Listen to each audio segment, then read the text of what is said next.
ബ്രഹ്മനിഷ്ഠനായ ഒരുവന് എല്ലാ തെറ്റിദ്ധാരണകളും അറ്റുപോകും. അങ്ങനെയുള്ള ബ്രഹ്മനിഷ്ഠൻ എങ്ങനെയാണ് സുഖമനുഭവിക്കുന്നത്? അതാണ് നമ്മൾ കഴിഞ്ഞ ശ്ലോകത്തിൽ കണ്ടത്. ബാഹ്യസ്പർശേഷു അസക്താത്മാ വിന്ദത്യാത്മനി യത് സുഖം സ ബ്രഹ്മയോഗയുക്താത്മാ സുഖം അക്ഷയ്യമശ്നുതേ. ഇതാണ് ശ്ലോകം നമ്മൾ ചൊല്ലിയത്.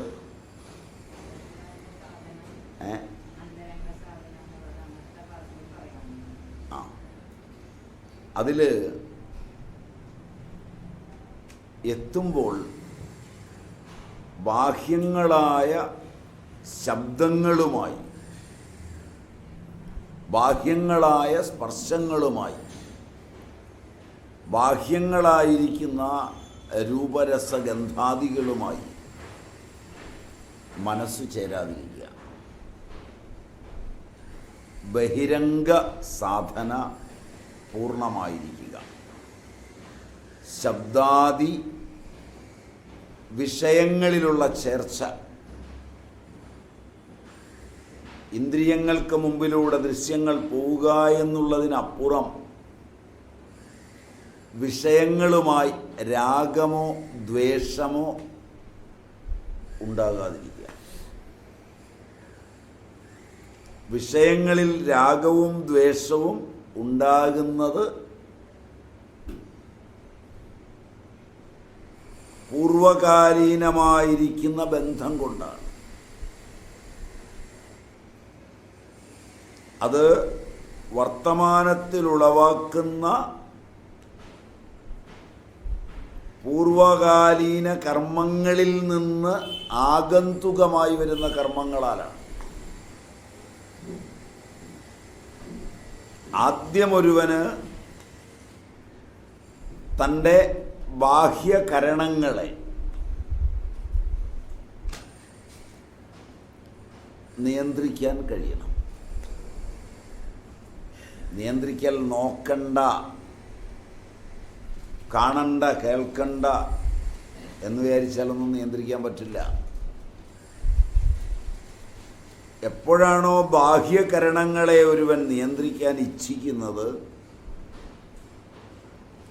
അപ്പോൾ ഇന്ദ്രിയ ശക്തിയിൽ പൂർവാനുഭവങ്ങളെ വീഴിച്ച് അന്ധക്കരണങ്ങൾ, മനസ്സ്, ബുദ്ധി, അഹങ്കാരം, ചിത്തം ചേർന്ന്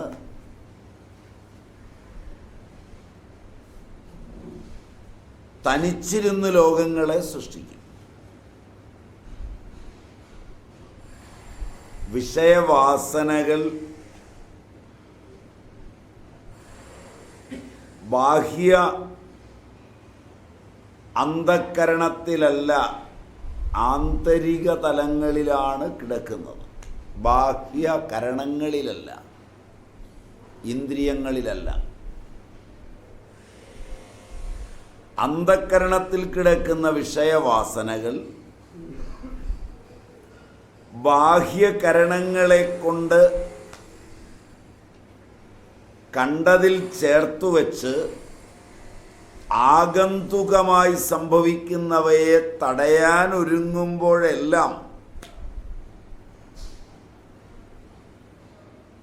ഇന്ദ്രിയ ശക്തികളെ ഉപയോഗിച്ച് മനോബുദ്ധി അഹങ്കാര ചിത്തങ്ങളാകുന്ന അന്ധക്കരണം മനസ്സിനെ തന്നെ വിഷയമാക്കി മനസ്സുകൊണ്ട് കാണും.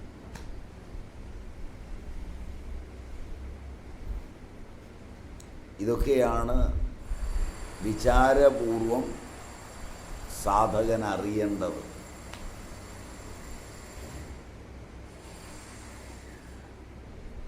ഇതൊക്കെ അറിയാതെ ഏതെല്ലാം ആധ്യാത്മിക പ്രക്രിയകളിൽ പെടുമ്പോഴും വിദൂര സാധ്യത പൂർവാനുഭവങ്ങൾക്കുണ്ടായാൽ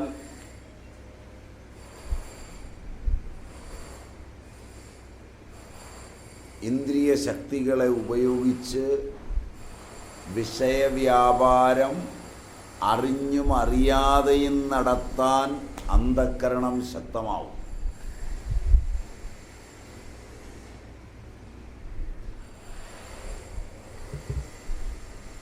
അതിലാണ് ഏറ്റവും ശ്രദ്ധിക്കേണ്ടത്.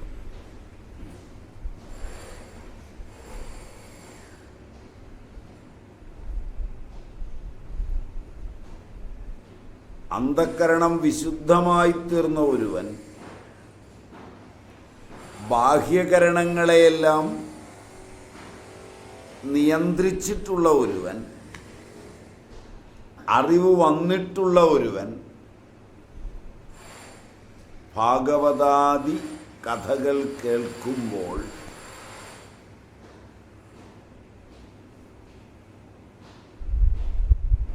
വിഷയാതിരിക്തമാണ് ആനന്ദമെന്നും അതാണ് രസോവൈസഹ എന്ന് പറയുന്നതെന്നും അതിലെ ജീവാത്മാവാണ് ഗോപികകളെന്നും പരമാത്മാവാണ് കൃഷ്ണനെന്നും ഉപകഥകളോ കാര്യങ്ങളോ ഇല്ലാതെ ബോധ്യമാവും. ആനന്ദമനുഭവി.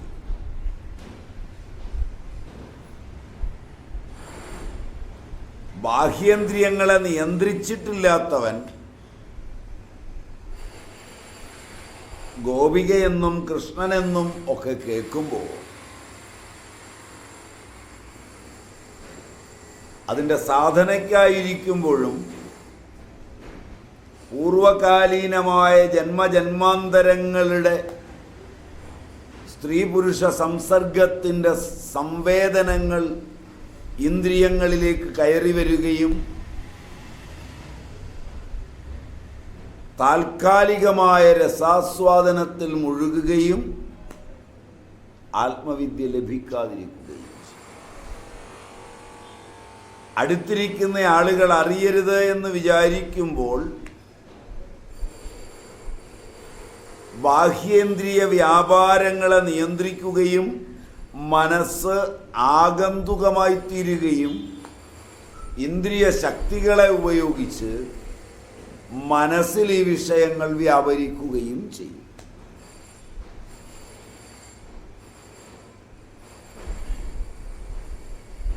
ഉയർന്ന സ്ഥാനം തന്ന്, വ്യാസപീഠം തന്ന്, മൈക്ക് തന്ന്, പുസ്തകം മുമ്പിൽ തന്ന്, വലിയ ദക്ഷിണയ്ക്കൊക്കെ ഒരുക്കി കയറ്റിയിരുത്തി കഴിഞ്ഞാൽ കൃഷ്ണനും രാധയും ഗോപികയുമെല്ലാം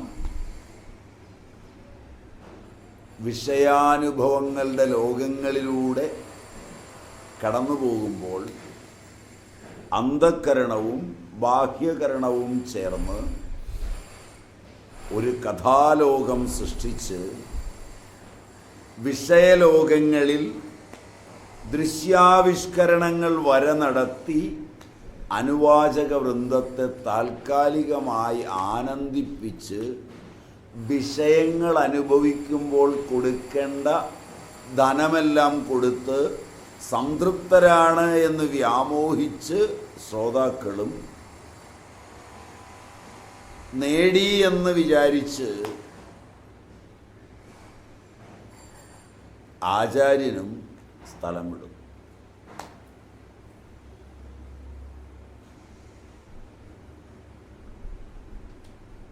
ഇതിനുള്ള സാധന ബഹിരംഗ സാധനയും അന്തരംഗ സാധനയും പരിപക്വമായുണ്ടെങ്കിൽ മാത്രമേ മനസ്സ് വിഷയങ്ങളിലൂടെ പരതാതെ ആത്മാനുഭവത്തിൽ നിലനിൽക്കൂ. അപ്പോൾ ബാഹ്യങ്ങളായ ശബ്ദാദി വിഷയങ്ങളിൽ മനസ്സ് ചേരരുത്. ഇന്ദ്രിയങ്ങൾ നിയന്ത്രിക്കപ്പെട്ടാലും പോരാ. അപ്പോൾ മാത്രമേ വിഷയവാസന അറ്റുപോകുന്നുള്ളൂ. 3-ാം അധ്യായം യസ്തിന്ദ്രിയാണി മനസാ നിയമ്യ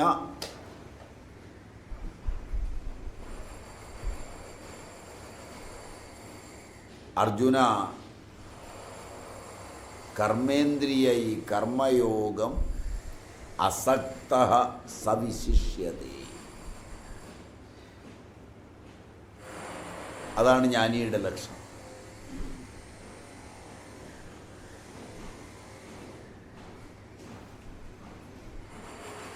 അവനെ അസക്തൻ എന്നാണ് വിളിക്കുന്നത്. ബാഹ്യ വിഷയങ്ങളുമായി മനസ്സിന് ഒരു ചേർച്ചയുമില്ലാത്തവൻ.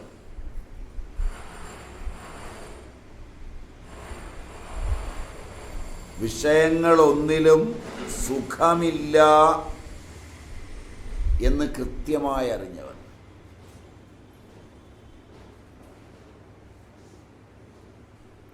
പ്രസന്നങ്ങളായ ഇന്ദ്രിയങ്ങളെ, ജ്ഞാനേന്ദ്രിയങ്ങളെ, കർമ്മേന്ദ്രിയങ്ങളെ അങ്ങനെയുള്ളവൻ ഉപയോഗിക്കുന്നതെല്ലാം ലോകസംഗ്രഹാർത്ഥമായിരിക്കും. അവയെ ആരോഗ്യപൂർവമായിരിക്കും അവൻ ഉപയോഗിക്കുന്നത്. അതുകൊണ്ട് കാഴ്ചയ്ക്ക് വ്യത്യാസമുണ്ട്. മനസ്സ് ഒട്ടാതെ ഇന്ദ്രിയങ്ങളെ സജീവങ്ങളും ആരോഗ്യപൂർവകങ്ങളുമാക്കുമാറായിരിക്കും എല്ലാ വിഷയങ്ങളെയും കാണുന്നതും കേൾക്കുന്നതും എല്ലാം. അതിലൊന്നും പറ്റിപ്പിടിക്കാൻ മനസ്സിനെ സമ്മതിക്കുകയോ അതിൻ്റെ കാര്യകാരണങ്ങളെ അപഗ്രഥിച്ച് ചിത്തത്തിൽ രേഖപ്പെടുത്തി വയ്ക്കുകയോ ചിന്തനകർത്തൃവായ ചിത്തത്തിൽ രേഖപ്പെടുത്തി വയ്ക്കുകയോ ആരോടെങ്കിലും അത് കാരണമായി പൂർവ കാലാനുസൃതമായി രാഗദ്വേഷങ്ങൾ ഉണ്ടാവുകയോ ചെയ്യില്ല.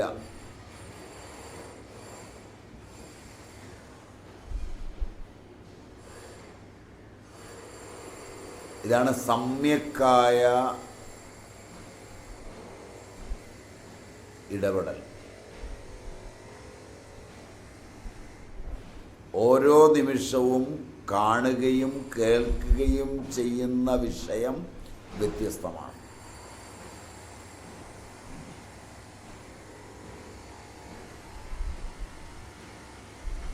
ഓരോ നിമിഷവും വിഷയലോകം മാറിക്കൊണ്ടാണിരിക്കുന്നത്.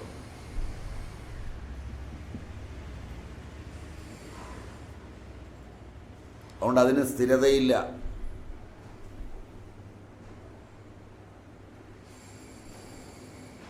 ഇന്നലത്തെ ഭാര്യയോടല്ല ഇന്ന് സംവദിക്കുന്നത്. ഇന്നലത്തെ ഭർത്താവിനോടല്ല ഇന്ന് സംവദിക്കുന്നത്.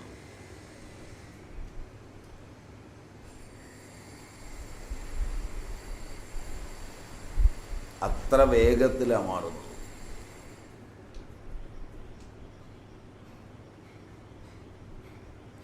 രേഖപ്പെടുത്തി വച്ചിട്ടുള്ള കോശദേവതകളുടെ സമൂഹത്തിൽ ആയിരം ചരിത്രം രേഖപ്പെടുത്തി അവ പഠിപ്പിച്ച് അവയ്ക്കനുഗുണമായി നോക്കാൻ, അവയ്ക്കനുഗുണമായി സ്പർശിക്കാൻ, അവയ്ക്കനുഗുണമായി ശ്രവണം ചെയ്യാൻ പാകത്തിനുള്ള ദേവതാ സമൂഹവുമായി എത്തിയിരിക്കുന്ന മനുഷ്യൻ ഇന്നലെ അരങ്ങേറിയ നാടകത്തിൻ്റെ സംഭാഷണവും അഭിനയവുമല്ല ഇന്ന് നടത്തുന്നത്.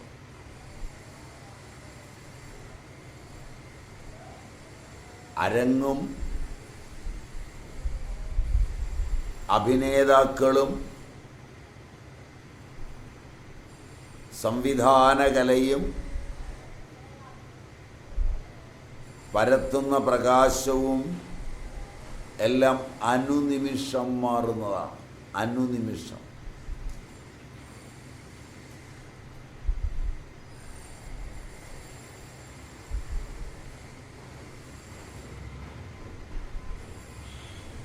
ഇന്നലെ ഇത്ര മണിക്ക് ഒരാൾ നമ്മോട് ഇങ്ങനെ പെരുമാറി എന്നുള്ളതുകൊണ്ട് ആ പെരുമാറ്റം അനുഭവിച്ച നമ്മളും പെരുമാറിയ വ്യക്തിയും ഇന്നില്ല.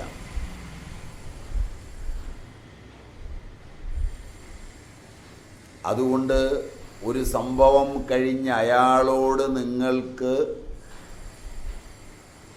മധുരതരമായോ വിപരീതമായോ പ്രതികാരം ചെയ്യാനാവില്ല.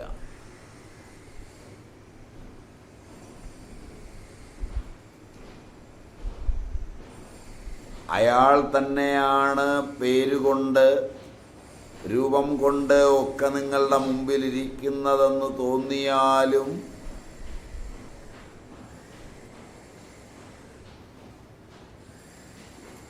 നിങ്ങളോടത് പെരുമാറിയ വ്യക്തിയല്ല, അയാളുടെ കോശദേവതകളുടെ സമൂഹം ചേർന്ന് നിലകൊള്ളുന്നതെന്നതുകൊണ്ട് നിങ്ങളിപ്പോൾ അയാളോട് പ്രതികരിക്കുമ്പോൾ അയാളിലെ ദേവതകൾ മാറിയാൽ പഴയത് ഓർമ്മയുണ്ടാകണമെന്ന് പോലുമില്ല.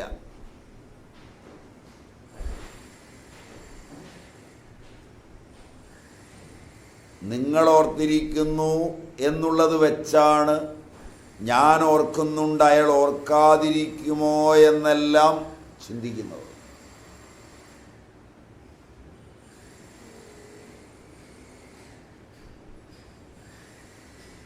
ആ സമയത്ത് നിങ്ങൾ അയാളോട് പ്രതികാരമായി ചെയ്യുന്നത് എന്തിനെന്ന് അയാൾ അറിയാതിരിക്കുന്നുവെങ്കിൽ നിങ്ങളുടേത് പ്രതികാരമായി എടുക്കണമെന്ന് പോലുമില്ല. പക്ഷെ നിങ്ങളിൽ ആ പ്രതികാരം ശേഖരിക്കപ്പെടുകയും രേഖപ്പെടുത്തപ്പെടുകയും അതിൻ്റെ വേദനയും യാതനയും നിങ്ങളുടെ കോശദേവതകൾ അനുഭവിക്കേണ്ടി വരികയും ചെയ്യുന്നു എന്നുള്ളത് മാത്രമാണ് ബഹിരംഗ അന്തരംഗ സാധനകളിൽ മുഖ്യമായുള്ളത്. നിങ്ങളിൽ ഒരാൾക്ക് ഈ ശാസ്ത്ര സത്യങ്ങളെല്ലാം അറിയാം എന്നൊന്ന് ഭാവന ചെയ്യുക. അറിയാമോ അറിയാമില്ലയോ അത് വേറെ ഇരിക്കട്ടെ. അറിയാവുന്ന ഒരാളാണെന്ന് നിങ്ങളെ ഒന്ന് ഭാവന ചെയ്യുക. നൽകാം. ഇതാണ് സംഭവിക്കുന്നത്. ഞാൻ ചെയ്ത പൂർവ്വ കാര്യങ്ങൾ അവയെല്ലാം എൻ്റെ വിസ്മൃതിയിലേക്ക് പോയി. അല്ലെങ്കിൽ എന്നെ സാക്ഷിയാക്കി നിർത്തി എൻ്റെ അമ്മ അയൽവക്കത്തെ ഒരു സ്ത്രീയുമായുള്ള സംവേദനത്തിൽ അവരുടെ തലയിൽ നിന്ന് എല്ലാം പോയി. കാരണം ഈ സംഭവമൊക്കെ കഴിഞ്ഞ് അവർ വളരെ സ്നേഹത്തോടെ പെരുമാറുകയും വളരെ ഇടയ്ക്കിടയ്ക്ക് നിങ്ങളെ വിളിക്കുകയും നിങ്ങൾക്ക് പലതും തരികയും നിങ്ങളോട് കാര്യങ്ങൾ ചോദിക്കുകയും ഒക്കെ ചെയ്യുമ്പോൾ അവരിതൊന്നും ഓർത്തിരിപ്പില്ല എന്ന് നിങ്ങൾക്ക് ബോധ്യമായി. അപ്പോൾ വളരെ സൂക്ഷിക്കണം. നമ്മളോട് കുടുംബപരമായി പണ്ടേ കുഴപ്പമുള്ളവരാണ്, ശ്രദ്ധിച്ചു വേണം ഇടപെടാൻ.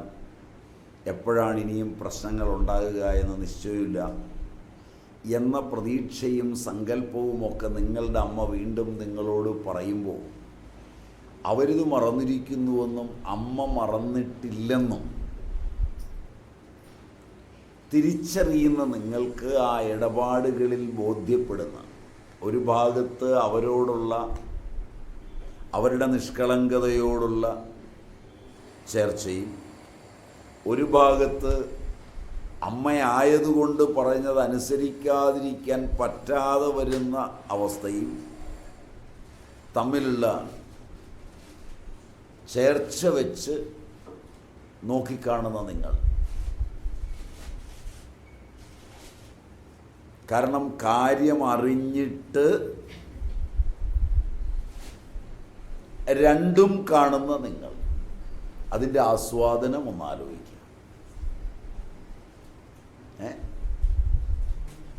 വല്ലാത്തൊരു സുഖായിരിക്കും അല്ലേ?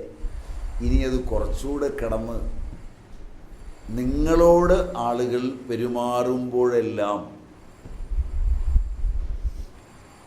നിങ്ങളുടെ ബോധം നീ പെരുമാറുന്നയാൾ ഞാനല്ലെന്നും, ഞാൻ എന്തെങ്കിലും നിന്നോട് പറഞ്ഞിട്ടുണ്ടെങ്കിൽ അതെനിക്ക് യാതൊരു ബന്ധവുമുള്ള കാര്യമല്ലെന്നും, എനിക്ക് ബന്ധം വരുന്ന കാര്യങ്ങൾ വന്നാൽ ഞാനവയെ അനുഭവിച്ചു തീർക്കാൻ എൻ്റെ ശരീരത്തെയും മനസ്സിനെയും വിടുകയല്ലാതെ പ്രതികരിക്കുകയില്ലെന്നും, നീയും അവരും ആയുള്ള ഇടപാടൊക്കെ ധാർമ്മികമായിരിക്കണം എന്നോർത്ത് പറഞ്ഞിട്ടുള്ളത് എൻ്റെ മുമ്പിൽ വന്നിരിക്കുന്ന ശബ്ദവും സമഷ്ടി മനസ്സും ചേർന്ന് വരുന്ന ലോകം നന്നായിക്കുവാൻ വേണ്ടി മാത്രമാണെന്നും ബോധ്യമുള്ള ഒരാളായി നിങ്ങളെ ഭാവന ചെയ്യുക. Can you develop? നിങ്ങളോട് ആരെന്തെങ്കിലും പറഞ്ഞു കഴിഞ്ഞാൽ ദൂരമൊന്നുമില്ല, പക്ഷെ നിങ്ങളുടെ അടുത്തിരിക്കുന്നവനെ തെറി വിളിക്കുന്നു എന്ന് വന്നാൽ അതാ ലോകത്തിലേക്കൊരു ശബ്ദം പോവുകയാണ്. കാരണം അവിടെ പ്രതികരണമുണ്ട്, ഉടൻ പ്രതികരണമുണ്ട്. ആ രണ്ട് വ്യക്തികൾ തമ്മിലുള്ള പ്രതികരണം ശാന്തമായി തീർന്നു പോവുകയല്ല, അതവിടെ കിടക്കുകയാണ്. അതിനി ജന്മങ്ങളുടെയും അതിനെയും കാണേണ്ടി വരുന്നതിൻ്റെയും അതിലെപ്പോഴെങ്കിലും സാക്ഷിയാകേണ്ടി വരുന്നതിൻ്റെയും സാധ്യത തന്നെയും കൂടെ ബാധിക്കുന്നു എന്ന ബോധവും നിങ്ങൾക്കുണ്ട്. അത്തരമൊരവസ്ഥയിൽ അവരോടുള്ള നിങ്ങളുടെ പ്രതികരണം, അതിലൊരാൾ ധർമ്മമില്ലാത്ത അവസ്ഥയിൽ നിൽക്കുന്നയാൾ നിങ്ങൾ മറ്റവനോട് പ്രിയം കാണിച്ചതാണ്, ധർമ്മത്തെ അവന് ബോധ്യമാവില്ലാത്തതുകൊണ്ട്. അതുകൊണ്ട് നിങ്ങൾ ചെയ്തത് ശരിയല്ല എന്ന ഒരു തലത്തിൽ നിങ്ങളോടുള്ള പിന്നീടുള്ള ഇടപാടുകളിലെല്ലാം ഒരു പ്രതികാരം വെച്ച് പുലർത്തി ഇടപെടുന്നു എന്ന് നിങ്ങൾ കാണുമ്പോഴും അതേതോ നിങ്ങളുടെ പൂർവകർമ്മത്തിൻ്റെ പ്രാരബ്ധമാണ്, അത് അനുഭവിച്ച് തീരേണ്ടതാണ്, അവ വരട്ടെ എന്നോർത്ത് അതിനെ വിട്ടാലും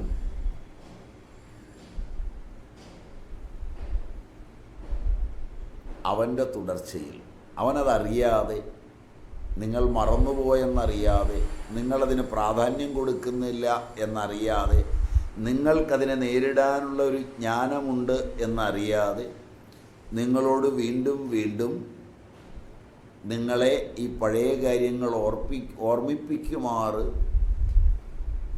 നിങ്ങളെ മുറിവേൽപ്പിക്കാം എന്ന ധാരണയിൽ ചെയ്യുമ്പോഴും നിങ്ങളതിനോട് പ്രതികരിക്കാതിരിക്കുന്നു എന്ന് വിചാരിക്കാതെ നമുക്ക് ചെയ്യാൻ പറ്റുള്ളൂ. നമുക്കത് ആകാനൊന്നും ഒരു സംഭവം വരുമ്പോൾ പറ്റില്ല. ഇപ്പം മാറി നിന്നൊരു നാടകം പോലെ വിചാരിക്കാനാവും. Am I right? ഇങ്ങനെയുള്ളൊരു ഉയർന്ന വ്യക്തിയുടെ മനസ്സിൻ്റെ നിലയിലേക്ക് നമ്മുടെ മനസ്സിൻ്റെ നിലയെ ഭാവാത്മകമായി ഉയർത്തി ഒരു നാടകം പോലെ ഇപ്പം കാണാൻ പറ്റും. കാരണം ഇപ്പം ആരും നമുക്കിട്ട് ഭാര്യമൊന്നും വെച്ചിട്ടില്ല. വെച്ചാൽ നമ്മളീ പറയുന്നതൊക്കെ വിട്ട് ശരിയല്ലേ? അപ്പം ഇങ്ങനൊരവസ്ഥയിൽ നിങ്ങൾ നിൽക്കുന്ന ആളായി നിങ്ങളൊന്ന് ഭാവന ചെയ്യുക. രസം ഉണ്ടായിരിക്കും.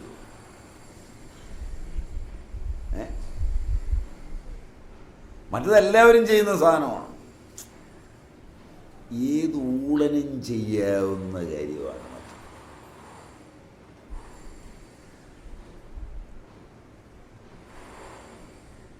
ഇത് അതിൻ്റെ സംവിധാനവും അതിൻ്റെ സ്ക്രിപ്റ്റും അതിൻ്റെ എല്ലാ കാര്യവും നിങ്ങളുടേത് തന്നെ ആയിരിക്കുകയും നിങ്ങൾ അതിന് റിഹേഴ്സൽ വേണ്ടത്ര എടുത്തിരിക്കുകയും ചെയ്യുമ്പോൾ ആ റിഹേഴ്സൽ എന്ന് പറയുന്നതാണ് അന്തരംഗ സാധനയുടെയും ബഹിരംഗ സാധനയുടെയും ലോകം.